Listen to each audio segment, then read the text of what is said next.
கோவையில் metro rail திட்டம் அமைய இருக்கும் பகுதிகளில் திட்டத்திற்கான நிதியை கடனாக வழங்கும் பன்னாட்டு ஆசிய முதலீட்டு வங்கி அதிகாரிகள் நேரில் ஆய்வு செய்தனர்.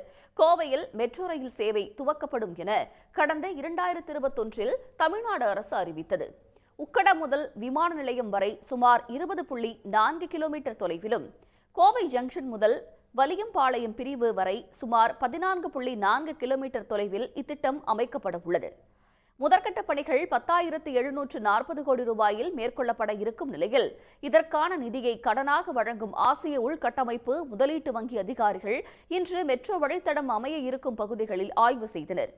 திட்ட இயக்குநர் அர்ஜுனன், ஆசிய உட்கட்டமைப்பு முதலீட்டு வங்கியின் மூத்த போக்குவரத்து நிபுணர் வெங்கியூ, சென்னை மெட்ரோ ரயில் திட்ட தலைமை பொது மேலாளர் ரேகா ஆகியோர் உக்கடம் பேருந்து நிலையம் முன்பாக ஆய்வு செய்தனர்.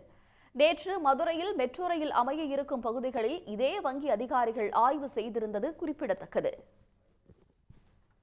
25 வருஷமா இந்த கோரிக்கை வைத்தது இந்த கோரிக்கையை முதலமைச்சர் நிறைவேற்றிருக்காங்கிறது மிக மகிழ்ச்சியா இருக்கு எங்களுக்கு.